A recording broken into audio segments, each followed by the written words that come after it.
ওই যে বললাম আমরা আদমের সন্তান। আদম আলাইহিস সালামের প্রথম দুইটা সন্তানের ভিতরে একটা ছিল হাবিল আর একটা কাবিল। কাবিল আল্লাহর কাছে মানুষ দামি হিসেবে মানুষ নয়। কাবিল বড় ভাই হাবিলকে খুন করেছে, এজন্য কাবিলের কোনো মূল্য নাই। নূহ আলাইহিস সালামের সন্তান কানান আল্লাহর সাথে নাফরমানি করেছে, এজন্য কানানের মূল্য আল্লাহর কাছে নাই। গুণের মানুষের দাম আল্লাহর কাছে আছে। গুণের মানুষ হচ্ছে কারাম। আল্লাহ রাব্বুল আলামিন বলে গুণের মানুষ হচ্ছে তারা কোরআন শিখে যারা। সুবহানাল্লাহ বলেন। আরেকটা গুণ আছে, মানুষের ভিতরে দুইটা গুণ থাকলে আল্লাহ তাআলা বলেন আমি ওই মানুষগুলোকে দামের মানুষ বানাই দেব, দামি মানুষ বানাই দেব। ওই মানুষগুলোর দাম আমি আল্লাহর কাছে বেশি হয়ে যাবে। সুবহানাল্লাহ বলেন। বলেন আপনারা এই দুইটা গুণ অর্জন করতে চান কিনা বলেন? দুইটা গুণ যাদের কাছে থাকবে তারা দামি মানুষ হবে, গুণের মানুষ হবে। আল্লাহ বলেন গুণের মানুষের দাম আমি আল্লাহ তাআলা বাড়ায় দেব। আল্লাহ তাআলা বলেন ইয়ারফা'িল্লাহুল্লাযীনা আমানু মিনকুম ওয়াল্লাযীনা উতুল ইলমা দারাজাত। আল্লাহ তাআলা বলেন ও দুনিয়ার মানুষেরা আমি আল্লাহ তাআলার কাছে দুই গুণের মানুষ দামি। সুবহানাল্লাহ জোরে বলবেন না? কয় গুণের মানুষ? আল্লাহ তাআলার কাছে দুই গুণের মানুষ দামি। এই দুই গুণের মানুষ আল্লাহর জান্নাতে যাবে। আল্লাহ তাআলা বলেন এক নাম্বার গুণের নাম হচ্ছে ইয়ারফা'িল্লাহুল্লাযীনা আমানু, যারা আমি আল্লাহর উপর ঈমান আনলো। মিনকুম কার উপর বলেন? আল্লাহর উপর ঈমান আনলো। একটা গুণ আমাদের সবার ঈমান কার উপর বলেন? কথা বলেন কার উপর? ঈমান আনা এটা গুণের কাজ। কিসের কাজ বলেন? নামাজ পড়া এটা কিসের কাজ বলেন? কথা বলেন না আপনারা। আমার কথা বুঝেন আপনারা? ঠিক করার দরকার। মাইকে সমস্যা করতেছে, মাইকের সাউন্ডটা ক্লিয়ার করেন। নামাজ পড়া কিসের কাজ বলেন? গুণের কাজ। ঈমান আনা কিসের কাজ বলেন? গুণের কাজ। রোজা রাখা কিসের কাজ বলেন? গুণের কাজ। রমজানের রোজা রাখা, এই যে এই মাস শাবান মাস, পরের মাস আসছে রমজান মাস। এই শাবান মাসে রাসূল একটা দোয়া করছেন রজবে, আল্লাহুম্মা বারিক লানা ফি রজব ওয়া শাবান ওয়া বাল্লিগনা রমাদান। আল্লাহ তাআলার কাছে দোয়া করছে আল্লাহ আপনি আমাদের রজব শাবানের বরকত দেন, রমজান পর্যন্ত হায়াত বাড়ায় দেন। বলেন না আমিন। এই দোয়াটা আপনারা পড়বেন, সব সময় আদায় করবেন। এরপর রাসূল বলেন শাবান মাস আসলে রাসূল বলছেন হাদিসের ভিতরে শাবান শাহরি ও রমাদান শাহরুল্লাহ। শাবান হচ্ছে রাসূলের মাস আর রমজান হচ্ছে কার মাস বলেন? আল্লাহর মাস। কেন আল্লাহর মাস বললেন? আল্লাহ হাদিসে কুদসির ভিতরে বান্দাদেরকে জানাইছেন as-sawmu li ওয়া আনা আজিজি বি। রোজা আল্লাহর জন্য, এর প্রতিদান আল্লাহ নিজে বান্দাকে দিবে। জোরে বলেন সুবহানাল্লাহ। তাহলে রোজা রাখা এটা গুণের কাজ। নামাজ পড়া এটা কিসের কাজ বলেন? একটু জোরে কথা বলেন কিসের কাজ বলেন?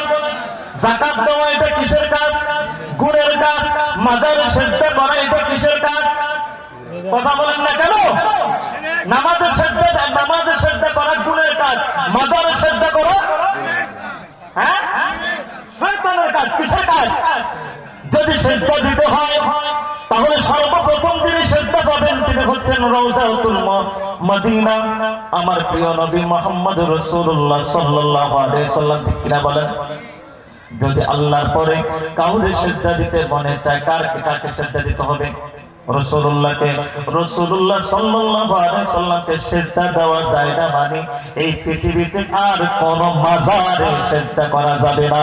ঠিক কিনা বলেন? ঠিক।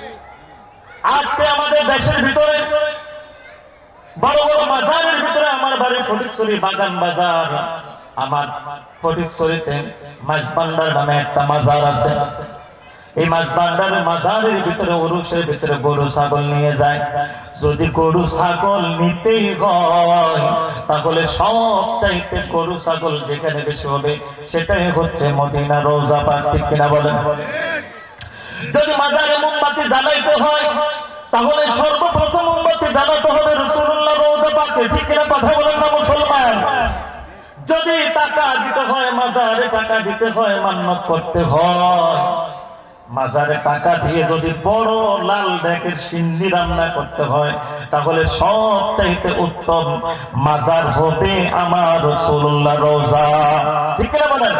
পারবেন রাসূলের রওজা কি মোমবাতি জ্বালাইতে, লাল ডেকের সিন্নি রান্না করতে, গরু ছাগল নিয়ে যাইতে, রাসূলকে সিজদা করতে পারবেন? বলেন, রাসূলকে সিজদা করা এটা কি গুণের কাজ না শয়তানের কাজ? কথা বলেন না কেন? আল্লাহ নবীকে সিজদা করা এটা গুণের কাজ না শয়তানের কাজ? তাহলে সিজদা কার জন্য? কথা বলে না মুসলমান? ভয় পান, কথা বুঝেন না আপনারা, ভয় পান। সিজদা কাকে করবেন?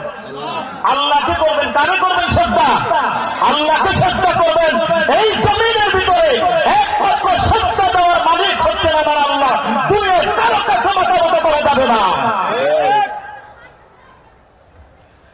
আল্লাহ তাআলা বলেন, ও দুনিয়ার মানুষেরা, আমি আল্লাহ তাআলার কাছে শেখ বংশের কোনো দাম নাই, কাজী বংশের কোনো দাম নাই, ব্যাপারী বংশের কোনো দাম নাই, খান বংশের কোনো দাম নাই, বংশগত জন্মগত কোন মানুষের দাম আল্লাহর কাছে নাই।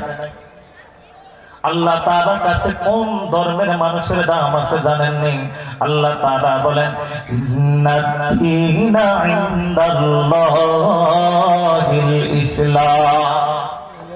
আমরা তো একমাত্র আল্লাহকে ইবাদত করি, ঠিক কিনা বলেন? আমি আপনাদেরকে বলেছিলাম দুই গুণের মানুষ আল্লাহর কাছে দামি। ওই দুই গুণের এক নাম্বার গুণ হচ্ছে আল্লাহর উপরে ঈমান আনা। কি আনা বলেন? ইয়ারফাইল্লাহুল্লাযীনা আমানু মিনকুম।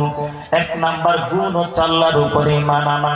আমরা আল্লাহর উপর ঈমান এনে বলেছি আমানতু বিল্লাহি ওয়া মালাইকাতিহি ওয়া কুতুবিহি ওয়া রুসুলিহি ওয়াল ইয়াউমিল আখিরি ওয়াল কদরি খায়রিহি ওয়া শাররিহি মিনাল্লাহি তাআলা ওয়াল বা'সি বাদাল মাউত। 7টা জিনিসের উপর ঈমান আনছি।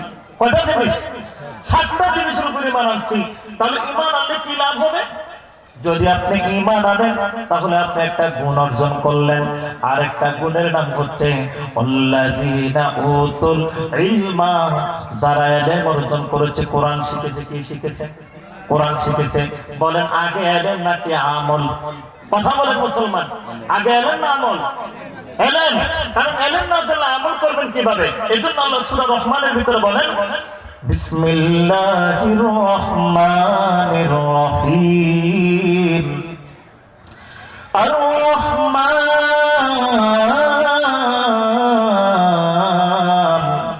দয়ালু তিনি রহমান।